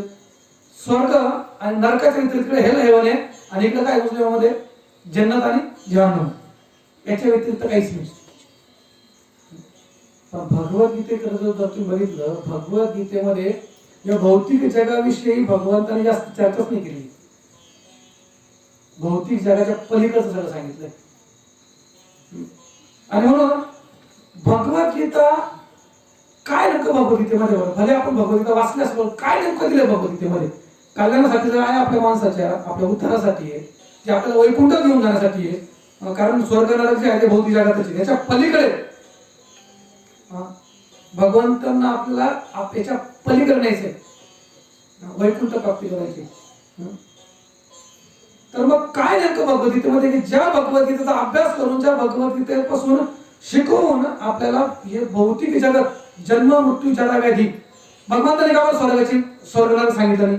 कारण भगवंत म्हणताय आ ब्रह्म होणार लोक पुन्हा आवर्तन अर्जुना मानव व्यक्ती कोणत्या पुनर्जन्म विद्यते, की तुम्ही स्वर्गात तर सोडून द्या, पण तुम्ही सर्वोच्च ब्रह्मलोकापर्यंत जरी गेले तरी पुनरावर्तन अर्जुना, की तुम्हाला तिथून सुद्धा तुमचा काळ संपला, तुमचं पुण्यकर्म संपलं की परत तुम्हाला खाली येतात, परत भौतिक जगात जन्म घ्यायला तर पुन्हा पिलांना पुनर्जन्म. म्हणून भगवंत जे आहे ते ती चर्चाच करतो, ती चर्चा करताय डायरेक्ट यद्गत्वा निवर्तन्ते तत् धाम परमं मम, की ज्या धामात गेल्यानंतर तिथून परत यायची गरज पडणार नाही अर्जुन. त्या धामाविषयी त्या वैकुंठाविषयी भगवंत चर्चा करताय गीतेमध्ये. आणि म्हणून गीतेमध्ये 5 विषय जे आहेत भगवंतांनी दिले. एक म्हणजे ईश्वर, दुसरा आहे जीव, तिसरा आहे प्रकृती, चौथा आहे काळ आणि 5वा आहे कर्म. भगवंत म्हणजे कोण, म्हणजे भगवंताचं स्वरूप कसं आहे, ते भगवंताची प्राप्ती कशी करायची, हे सगळे मार्ग, विविध मार्ग आहेत दिले भगवद्गीतेमध्ये. मग भगवंतांना मग कोणी जे आहे ते सांख्ययोगाने प्राप्त करू शकतं, कोणी जे आहे ते ज्ञानयोगाने, सांख्याने ज्ञान जवळ सारखंच ज्ञानयोगाने प्राप्त करू शकतं, कोणी जे आहे ते मग कर्मयोगाने प्राप्त करू शकतं, कोणी जे आहे ते मग ध्यान किंवा अष्टांग योगाने प्राप्त करू शकतं, कोणी जे आहे ते भक्ती योगाने प्राप्त करू शकतं. आणि म्हणून भगवंत वेगवेगळे मार्ग सुचवत आहे, ज्याच्या त्याच्या चेतनेनुसार, ज्याच्या त्याच्या प्रगतीनुसार, की ज्याला जेवढं करता येईल त्याला तेवढं करा, तिथून सुरुवात करा. आणि म्हणून भगवंत तिथून सांगताय.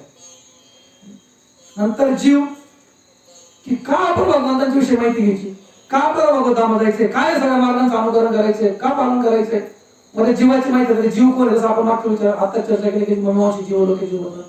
मग जीव जर आहे भगवंताचं, म्हणजे कर्तव्य काय, त्याचं कार्य काय, त्यांनी काय केलं पाहिजे, कशावर त्यांनी भगवत प्राप्ती केली पाहिजे, याच्या मार्ग भगवत दिले.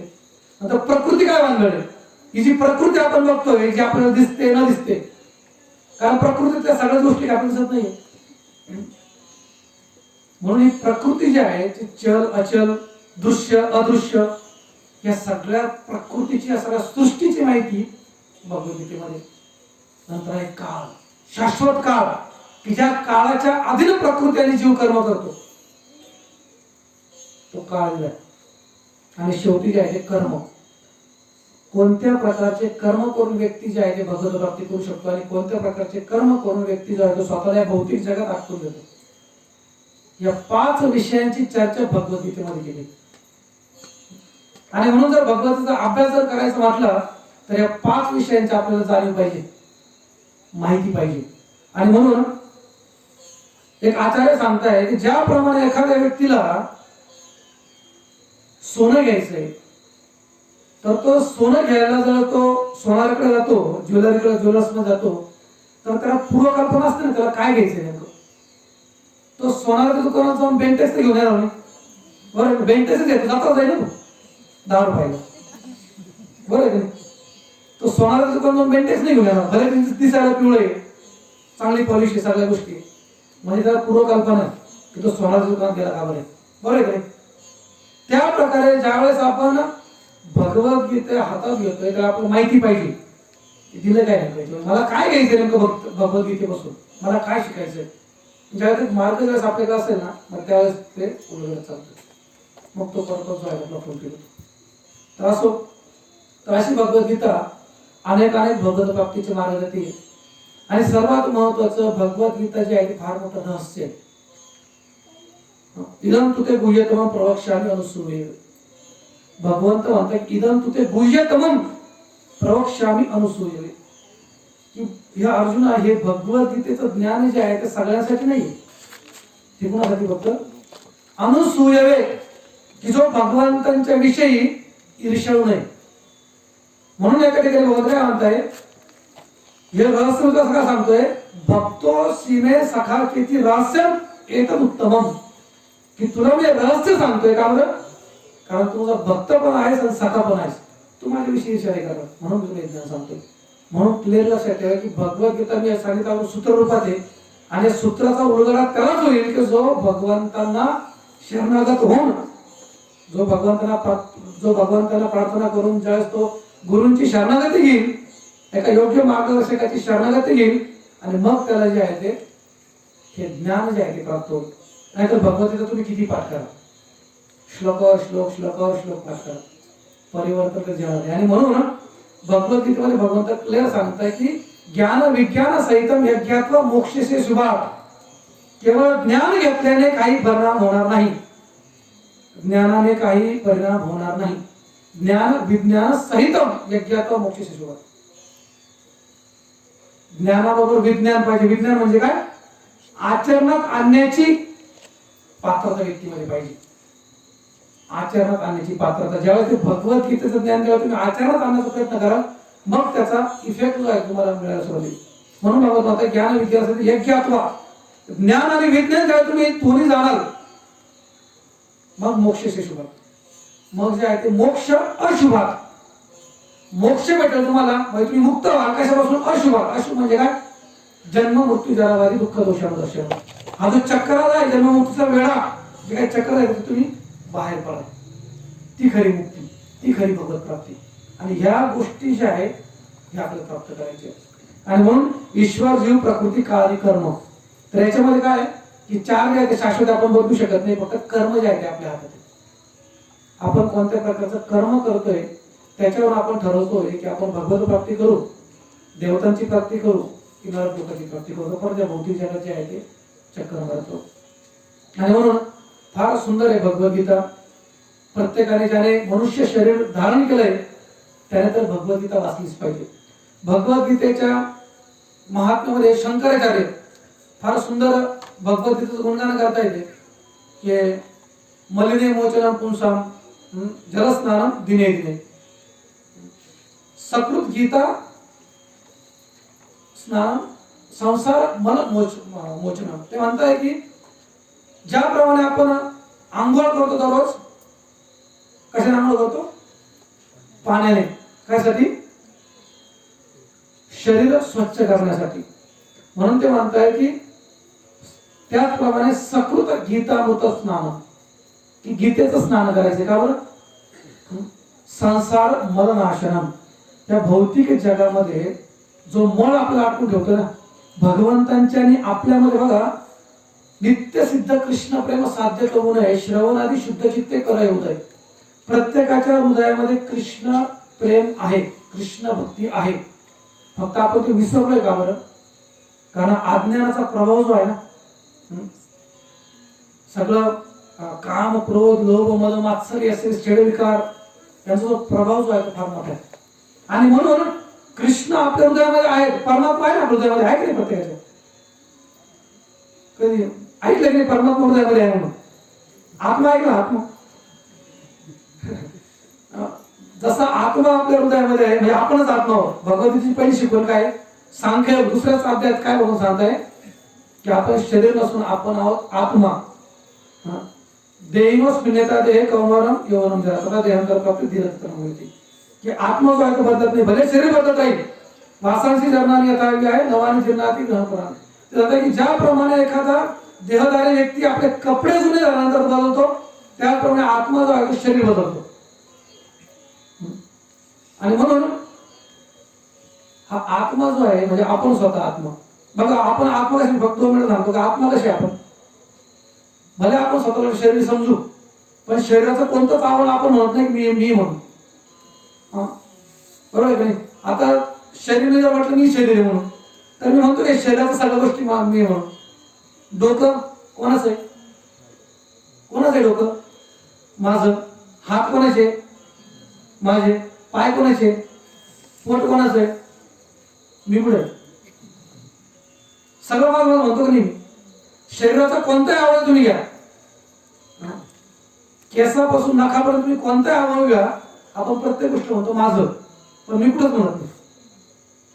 बरोबर. एखादा व्यक्ती गेल्यानंतर तो तिथं राहतो, पण आपण रडतो ना, लई चांगला होता गेला सोडून. कोण गेला सोडून? कॉमन सेन्स आहे का नाही?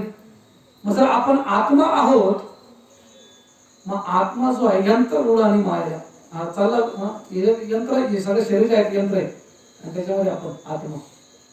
या आत्म्याच्या शेजारी जो आहे तो एक परमात्मा, ईश्वर सर्वभूताना हृदयेषु अर्जुन तिष्ठती. भगवंत जे आहे ते प्रत्येकाच्या हृदयामध्ये परमात्मा रूपाने स्थित आहे. जोपर्यंत भगवंत हृदय आहे तोपर्यंत आपण जिवंत आहे. जोपर्यंत हृदयाचे डोके पडतायत, याला भगवंताने स्थान सोडलं की रामनाम सत्य. बरोबर. म्हणून ते भगवंत जे आहे ते हृदय आहे आपल्या. म्हणून नित्य सिद्ध कृष्ण प्रेम साध्य करून श्रवणादी शुद्ध चित्ते करायला, की भगवंत आपल्या हृदय येते. आपल्या जवळ इतकं कोणीच नाही.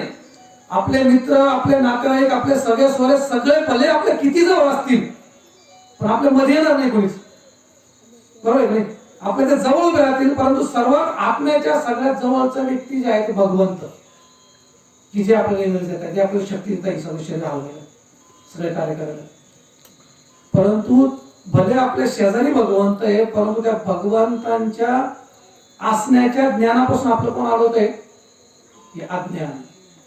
ज्याप्रमाणे बघा एखादा चुंबक असतं, ते चुंबकामध्ये नॅचरल एक टेंडन्सी असते की तो काय करतो, गुंजामध्ये लोखंडाला आकर्षण करतो.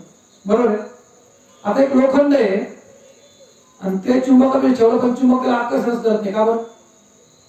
आता गंज लागलाय. काय लागलाय? गंज लागलाय. मध्ये चुंबकाकडे लोखंडाकडे आकर्षित होते, काय करायला लागेल? गंज काढायला लागेल नाही? गंज लागला. जसा तुम्ही गंज काढाल ते चुंबकाकडे आकर्षित. म्हणून नित्य सिद्ध कृष्ण प्रेम साध्य करून श्रवणादी शुद्ध चित्ते करायला होते. जसं आपण भगवंतांच्या विषयी ऐकू, भगवंतांचं नाव घेऊ, तसं आपण काय होऊ की भगवंतांच्या जवळ जवळ जाऊ आणि ते आकर्षण जे आहे ते भगवंतांच्या विषयी प्राप्त करू. आणि म्हणून भगवंतांनी या सगळ्या गोष्टी ज्या आहेत त्या सांगल्या. आणि भगवंत म्हणतात की सर्व धर्मापैकी माम एकम शरणम व्रज अहम त्वां सर्व पापेभ्यो मोक्षयिष्यामि मा शुचः. की सगळ्या गोष्टी अर्जुना, सगळ्यात मोठं रहस्य, सगळ्यात मोठी गुह्य गोष्ट कोणती आहे? ती तुम्हाला शरण आहे. मी सगळ्या गोष्टी तुझी काळजी घेईन, काही टेन्शन घेऊ नको. आणि म्हणून विचार करा की भगवद्गीता आहे, भले आपण किती टेन्शन मध्ये असो, किती प्रॉब्लेम असो, किती समस्या असो आपल्या, जेव्हा आपण भगवंतांची शरण घेतो ना, त्यावेळी काय होतं की आपल्या सगळ्या समस्या नष्ट होतात. जो भगवंतांचा, जो अर्जुन भगवंतांच्या समोर रडतोय तो अश्रुपूर्ण कुलेक्षणम, रडतोय तो भगवंताकडे. भगवंत मी करू शकत नाही, माझं कर्तव्य मी कामच करू शकत नाही, काहीच करू शकत नाही. रडतोय. वेपत तुच्छ शरीर में रोम आशिष आहे, गांधी संसते असतात त्वचे वेपर दही येते की नाही, मी करू शकत नाही. तोच अर्जुन भगवद्गीता वाचतो, तोच काय म्हणतोय? नष्ट मोहस्मृती लब्धा तत्प्रसादान याच्युत. तो म्हणतोय की आता माझा मोह आहे नष्ट झाला, माझे सगळे डाऊट क्लिअर झाले तुमच्या प्रसादाने, स्थितोस्मी गते संदेह कलिष्य वचनम तव. की तो म्हणतोय की आता मी तुम्ही सांगाल ते करायला तयार आहे, ही कंडिशन. आणि म्हणून आपण जे ज्ञान घेतोय भगवद्गीतेचं, नक्कीच प्रत्येकाने प्राक शरीर विमोक्षा, भगवंत गीता सांगतात की शरीर सोडण्याच्या अगोदर नक्कीच या ज्ञानाचा तुम्ही जे आहे ते हे केलं पाहिजे. आपण प्रत्येकाने जे आहे या ज्ञानाचा आपण उपयोग करून घेतला पाहिजे आपल्या जीवनामध्ये. कारण हे आपल्या मनुष्य जीवनाचं मॅन्युअल आहे. जेवढं तुम्ही भगवद्गीता वाचाल तेवढं तुमच्या याच्यात जे आहे ते सुख, समाधान, शांती प्राप्त. आणि म्हणून भगवद्गीता म्हणजे आपल्या सुखी समाधानाचा या जीवनाचा राजमार्ग.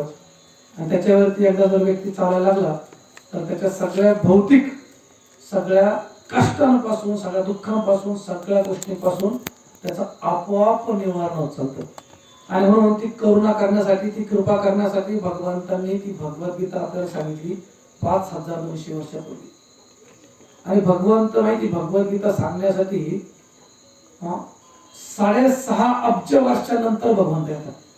प्रत्येक वेळी भगवद्गीता सांगते, कारण ब्रह्मदेवाच्या एका दिवसामध्ये भगवंत येतो. आणि ब्रह्मदेवाचं जीवन जे आहे ते फार मोठे ते भगवद्गीता दिले ते वाचून बघा तुम्ही, एवढं सांगायची वेळ नाही. परंतु भगवंताची फार मोठी कृपा आहे की आपल्याला ती भगवद्गीता भेटली. श्री प्रभुपादांच्या कृपेने संपूर्ण जगात या भगवद्गीतेचं वितरण झालंय, प्रसारण झालंय. सगळ्या जगातले मग ते कोणत्याही जाती धर्माचे लोक असो, तुम्ही युट्यूबवरती जगात चेक करू शकता. हरे कृष्ण भक्त तुम्हाला संपूर्ण जगातला असा एकही देश नाही की ज्या ठिकाणी तुम्हाला हरे कृष्ण भक्त सापडणार नाही. आदिवासी भागामध्ये तुम्ही ऐकलं अमेझॉनचं खोरं ऐकलं, नायजेरिया, सुदान, हे असे देश नाही इथं माणसं माणसाला खातात. अमेझॉनच्या जंगलामध्ये गेलं तर माणसं माणसाला खातात, त्याला म्हणतात कॅनिबल्स, नरभक्षक कॅनिबल्स. माणसं माणसाला जिवंत करतात असे आदिवासी भक्त बनले. भगत हे भगवंतांच्या नावाचा जप करताय, भगवद्गीतेचं वाचन करताय. तुम्ही सर्च करू बघा, तुम्हाला आजकाल तर मीडिया तुमच्या हातात आहे, गुगल कर लो दुनिया मोठी मी देव माझी फार मोठी कृपा आहे. तुम्ही जे आहे ते गुगलवरती सर्च करू शकता. एक देश दाखवून द्या जगाच्या पाठीवरती ज्या ठिकाणी त्या ठिकाणचे लोक, ते मुस्लिम असो, ख्रिश्चन असो, कोणते धर्माचे असो, कोणत्या जातीचे असो, की जे लोक या भगवद्गीतेचा अभ्यास करून त्यांच्या जीवनात परिवर्तन घडलं नाही. कारण ज्ञान विज्ञान सहितम, की ज्या व्यक्ती हे ज्ञान घेतो आणि ते जीवनात उतरवायचा प्रयत्न करतो तर नक्कीच त्याच्या जीवनात जे आहे ते परिवर्तन घडतं. आणि तुम्ही जर बघितलं असेल परिवर्तन जे आहे संपूर्ण जगात ते केवळ भगवद्गीतेच्या माध्यमातून रूपाने ठरवलं. आणि म्हणून मी सगळ्यांना विनंती करतो, ज्यांच्याकडे भगवद्गीता आहे ते नक्की वाचा, ज्यांच्याकडे नाहीये त्यांनी ती घेऊन वाचा. कारण तो भगवद्गीता जशी आहे तशी प्रोविजनमुळे भरपूर आहे तिथं. आणि फार सोपी श्लोक आहे, शब्दार्थ आहे, भाषांतर आहे, तात्पर्य आहे. मला जे आहे ते संपूर्ण कॉलेजमध्ये शिक्षणामध्ये कधी संस्कृत नव्हतं, पण ज्यावेळी भगवद्गीतेचा अभ्यास करायला लागलो तर भगवद्गीतेच्या अभ्यासामुळे भरपूर गोष्टी ऐकायला समजतात, संस्कृत गोष्टी. आणि म्हणून फार चांगली गोष्ट आहे की सगळ्या गोष्टीचा अभ्यास करायला भेटतो, सगळ्या गोष्टी शिकायला भेटतात.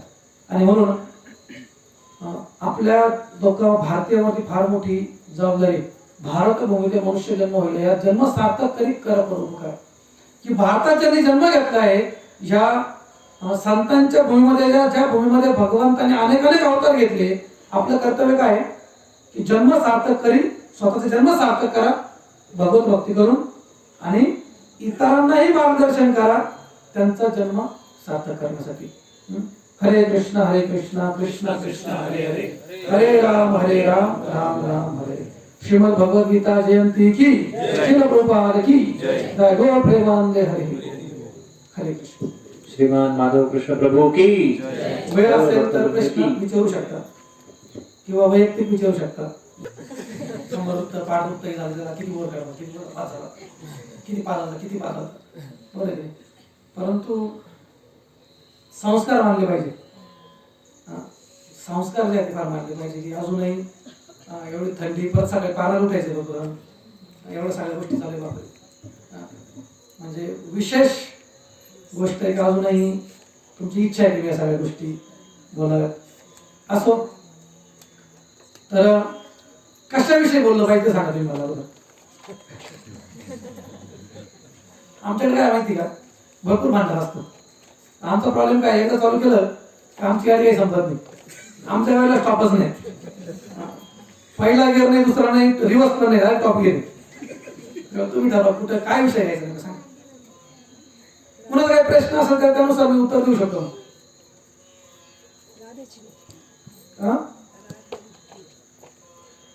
राधाराणी, खरं सांगायचं म्हणजे तुम्ही जर सगळे संप्रदाय बघा तर राधाराणीचा उल्लेख जो आहे तो कोणत्याही संप्रदायाने घेतलेला नाही. म्हणून राधाराणी आपण जितकं वरच्यावर, आपण जितकं पिक्चर मध्ये दाखवता, टीव्हीवरती दाखवता, इतकं साधारण व्यक्तित्व नाही राधाराणीचं. राधाराणी कोणी माहिती, भगवान श्रीकृष्णांचं वैयक्तिक विस्तारित रूप. म्हणजे भगवंत स्वतःला विस्तारित करता अगोदर एक राधाराणीमध्ये आणि एक बलरामजींमध्ये. भगवान श्रीकृष्ण दोन रूपामध्ये स्वतःला विस्तारित करतात. स्वतः कृष्ण हे अवतार नाही, स्वतः भगवंत जे आहे, कारण भगवंतांना ती लीला अनुभवायची, ते प्रेमाचं आदान प्रदान करायचंय. म्हणून भगवंत काय करताय, बलरामजींचं आणि राधाराणीचं स्वतः विस्तारीकरण घातलं दोघांमध्ये. आणि राधाराणी जे आहे ते भगवंत आहे, स्वतः भगवंत राधाराणीमध्ये आणि भगवंतामध्ये कण मात्रही फरक नाही. फक्त प्रेमाचं आदान प्रदान करण्यासाठी तेच भगवंतांनी राधाराणीचं स्वरूप घेतलं. आणि म्हणून ते भगवंत राधाराणीच्या रूपात ज्यावेळेस मग भगवंतांचे ते म्हणजे प्रेमाचं संबंध प्रस्थापित करताय, ते लीला घेताय, त्याच्यावरती लोक ऑब्जेक्शन घेतात. हे असंच का बरं, तसंच का बरं, बरोबर आहे. मग राधाराणीशी भगवंतांनी लग्न केलेलं नाही. माझं कसं काय? तुम्ही पाहिलं का लग्न केलं नाही त्यांचं? शास्त्रामध्ये वर्णन आहे की त्यांचं 3 वेळेस लग्न करून झालं. एकदा ब्रह्मदेवाने लग्न केलं, वृंदावन पण गेलंय, वृंदावन, भांडीरोडला गेलंय, भांडीरोडला त्या ठिकाणी ब्रह्माजींनी राधाकृष्णाचं लग्न लावलंय, पौर्णमासीने भगवान कृष्णाचं लग्न लावलंय. इतक्या सगळ्या संच्या लग्नाचे वर्णन येत आहे. आणि जे अभिमन्यू जे होते राधाराणीचे पती, ते कोण होते? भगवान श्रीकृष्ण. हे कोणालाच माहिती नाही. फक्त राधाराणीचे समाधान नाही झालं, ते झालं, ते झालं म्हणून आम्हाला कृष्ण पहिल्याचं फार चालतं माहीत होतं नाही. अगोदर अभ्यास करा, अभ्यास करा. कानामध्ये आणि डोळ्यामध्ये किती अंतर आहे? 4 बोटं आहेत. नाही नुसतं कोणतरी सांगितलं काहीतरी की ते असंच होतं, तसंच होतं, लगेच खरं म्हणायचं. ह्या गोष्टी म्हणून राधाराणीची चर्चा जी आहे ती कुणी करत नाही. तुम्ही कोणत्याही प्रामाणिक 4 संप्रदाय आहेत. भगवत भक्ती करण्यासाठी 4 संप्रदाय सांगितले. जर कोणाला भगवंताकडे जायचंय तर ज्याप्रमाणे आपण बघतो, जसं भगवंताने सांगितलंय की एवम परंपरा प्राप्तम एवम राजा शिवरू. मग परंपरा पाहिजे, गुरु शिष्य परंपरा पाहिजे भगवत भक्तीचं ज्ञान घेण्यासाठी. मग परंपरा कुठे शोधायच्या? मग ते सांगताय, शास्त्रामध्ये सांगितलंय की संप्रदाय विहीनाय मंत्र असते निष्फला मतः. की जर तुम्ही 4 संप्रदाय विना जर मंत्र घेतलाय तर तो निष्फला मत, त्याचा काहीच उपयोग नाही. मग कोणते संप्रदाय? आता कलो प्रविशंती 4 संप्रदाय. आणि म्हणून कलियुगामध्ये जे आहे 4 संप्रदायाचं निर्माण केलंय. कोणकोणते 4 संप्रदाय? श्री रुद्र सनक, श्री रुद्र सनक वैष्णव क्षिती पावन. श्री संप्रदाय, रुद्र संप्रदाय, सनक संप्रदाय आणि ब्रह्म संप्रदाय. श्री ब्रह्म रुद्र सनक वैष्णव क्षिती पावन. तर एक क्षिती पावन म्हणजे उद्धार करण्यासाठी जी 4 संप्रदायाची निर्मिती: ब्रह्म संप्रदाय, रुद्र संप्रदाय, लक्ष्मी संप्रदाय आणि कुमार संप्रदाय. का बरं त्यांचं नाव? कारण 4 संप्रदाय जे आहेत ते त्यांच्यापासून येतात. हे भगवंतांपासून, हे भगवंतांनी 4 अथॉरिटी जे आहेत ते नेमले. भगवंतांकडे परत नेण्यासाठी जीवात्म्यांना 4 अथॉरिटी नेमलेले आहेत. मग आता तुम्हाला ब्रह्म संप्रदाय म्हणजे ब्रह्माची भक्ती करायची अजिबात नाही. आम्ही जे आहे ते ब्रह्म संप्रदाय, तुम्ही ब्रह्ममध्व संप्रदाय. का बरं ब्रह्ममध्व आहे? कारण भगवंतांनी अगोदर ब्रह्मदेवाला ज्ञान दिलं.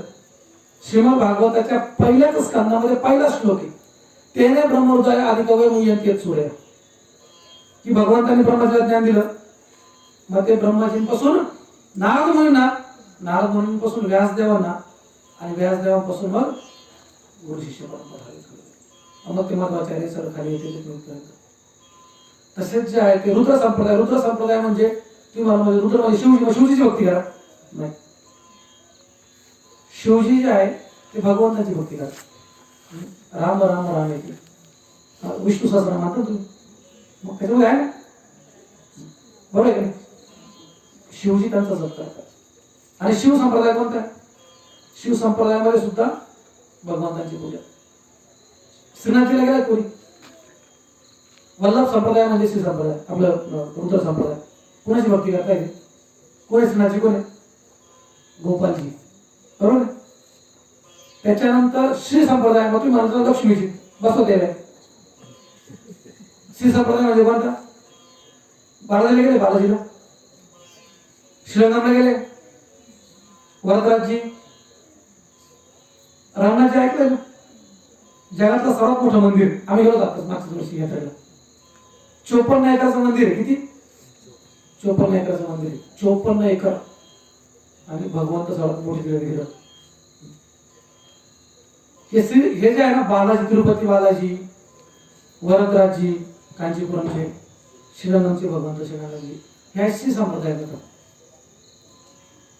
श्री संप्रदाय. परंतु भक्ती कोणाची करताय? कृष्ण, बरोबर ना. नंतर कुमार संप्रदाय, ते कृष्ण भक्ती. म्हणून हे जे आहे 4 संप्रदाय भगवत प्राप्तीचे. आणि म्हणून या 4 संप्रदायांचा उद्देश सांगण्याचा उद्देश असा की तुम्ही या 4ही संप्रदायांचा अभ्यास करा. राधाराणीचं वर्णन कोणीही केलेलं नाही, कारण हे फार गूढ वर्णन आहे, गुह्यतमम. कारण ह्या गेल्या जेव्हा जनसामान्य म्हणून तुम्ही संपूर्ण श्रीमद भागवतम बघा, 10वा स्कंद संपूर्ण भगवान श्रीकृष्णांची लीला आहे. एकाही ठिकाणी मला राधाराणीचं नाव दाखवून दे. शुकदेव गोस्वामी कोणी माहिती? राधाराणीचे पर्सनल पोपट येते. शुक राधाराणीचे पर्सनल पोपट येते की ज्यांनी राधाराणीला भगवानाचा राग आला म्हणून मानगिल्लेमध्ये होते आणि शुक जे आहे ते भगवानाचं गुणगान करत होते. राधाराणीला फार राग आला म्हणून राधाराणी मारायला लावली. तर ते शुकदेव गोस्वामी उडून कुठे गेले? केदारनाथ ना, अमरनाथ, की ज्या ठिकाणी शिवजी पार्वतीला भागवताला सांगत होते. ते मी कानात सांगत होते मांडीवर घेऊन, की कोणी ऐकून दुसरे नाही म्हणून, अतिशय गुढी आहे. आणि ती ऐकली कोणी? शुकांनी. आणि ज्या मध्ये शिवजीनं समजलं की ऐकली म्हणजे ते शिवजी मागे लागली आणि घुसले कुठं? व्यासदेवाच्या पत्नीच्या गर्भामध्ये. आणि तिथून मग ती भागवताची परत. विचार करा की जे राधाराणीचे वैयक्तिक जे पोपट आहेत, वैयक्तिक संगी आहेत, त्यांनी संपूर्ण श्रीमद भागवतामध्ये 18,000 श्लोकामध्ये एकदा राधाराणीचं वर्णन केलं नाही. मग ते मोठे का? आपण मोठे, बरोबर आहे. आणि म्हणून राधाराणी जे आहे ते फार परम पवित्र आहे, परमश्रद्ध आहे. सगळ्या ज्या लक्ष्मी जे आहे, सगळ्यांचं स्रोत जे आहे ते राधाराणी. म्हणजे जसे भगवंतांचे जेवढे अवतार आहे त्यांचा स्रोत जे आहे ते बलरामजी. भगवंतापासून बलरामजींपासून चतुर्युग रूप निघतं, वासुदेव, संकर्षण, प्रद्युम्न, अनिरुद्ध. नंतर ते दुसरे संकर्षण जे आहे त्यांच्यापासून लक्ष्मी नारायण. मग ते नारायण जे आहे त्यांच्यापासून परत वासुदेव, संकर्षण, प्रद्युम्न, अनिरुद्ध. मग ते संकर्षण जे आहे मी काय सांगतोय कारण भगवंताला सोप्याने सांगून सांगतो मी. मग त्या संकर्षणापासून मग जे आहे ते महाविष्णू उत्पत्ती होती. महाविष्णू, मग त्या महाविष्णूंच्या रोमछिद्रांपासून अनंत कोटी ब्रह्मांड निघत आहे. मग त्या प्रत्येक ब्रह्मांडामध्ये कोण निघतंय? मग गर्भवक्षाही विष्णू त्याच्यामध्ये प्रवेश करताय. आणि मग ते गर्भवक्ष विष्णू मग ते जेव्हा त्या ब्रह्मांडमध्ये अर्ध पाणी त्यांच्या घामाने टाकतात, त्याच्यावरती मग शेषनागावरती पळतात आणि मग त्यांच्या नाभिकमलातून कमळ उत्पन्न होते, ब्रह्मदेवाची उत्पत्ती होते. नंतर सगळ्या 14 भुवनांची उत्पत्ती होते. आणि जेव्हा सगळी उत्पत्ती होते त्या प्रत्येक उत्पत्तीच्या कणाकणामध्ये मग एक शिरोदक्ष विष्णू जे आहे ते परमात्मा रूपाने प्रवेश करतात. आणि जेवढे काही विष्णू रूप आपण या भौतिक जगात बघतो, ऐकतो, हे सगळे शिरोदक्षाई विष्णूचे अवतार. म्हणजे बघा कृष्ण किती वरती, बरोबर आहे. म्हणजे आपली पोच आहे तिथपर्यंत नाही राहणार नाही, कुठं असतं सांगण्याचा उद्देश तो होता. हे ज्ञान जे आहे हे इतकं विस्तृत आहे की तुम्ही जेवढ्या गटाला खाल तेवढा मध्ये जात. हा भोवरा आहे फार मोठा बाहेर. म्हणून बेस्ट काय? हरे कृष्ण कृष्ण कृष्ण हरे हरे, हरे राम राम राम हरे हरे. हे हरे कृष्ण जे आहे ते काय? हरे म्हणजे हरा म्हणजे भगवंतांची शक्ती, अंतरंग शक्ती म्हणजे राधाराणी. म्हणून आपण राधाराणीला प्रार्थना करतोय की हे राधाराणी कृपा करून आम्हाला भगवंतांच्या सेवेमध्ये नियुक्त कर. कारण ते कृष्ण विचार करा ते सगळ्या विष्णूंचे प्रमुख आहे, बरोबर ना, सगळ्या अवतारांचे प्रमुख आहे. त्यांना घेणं पण नाही काय. मग त्यांच्या शरणात आपल्याला शरणागतीत आपल्याला जायचंय, ते आपल्याला बघणार पण नाही, बरोबर आहे. त्यांच्या सगळ्या प्रकृतीमध्ये आपण कुठे? आपण बस म्हटलं की मी एवढ्या एकाचा मालक आहे, जगाचा नकाशा घ्या तुमचं क्षेत्र दाखव मला.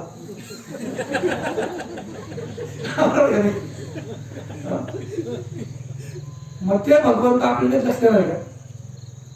म्हणून आपल्यासाठी आश्रयस्थान बने श्रीमती राधाराणी, श्रीमती लक्ष्मी देवी. म्हणून तुम्ही बघा प्रत्येक ठिकाणी जे आहे ते भगवंताच्या लक्षात त्यांच्या बाजूला त्यांची अर्धांगिनी पण असते. सीता, राम. रामाची शरण सीतेशिवाय आपण घेऊ शकत नाही, बरोबर आहे. सीताया पतये नमः, रघुनाथाय नाथाय सीताय पतये नमः. तेव्हा सीतादेवी तुमची कृपा असेल तर आम्हाला रामचंद्र भेटतील. लक्ष्मीजी तुमची कृपा असेल तर नारायण भेटतील. आपला प्रॉब्लेम काय का आपण फक्त लक्ष्मीजीच बाहेर काढतो फक्त. सुख संपत्ती करावे तर कष्ट मिळेल गंगा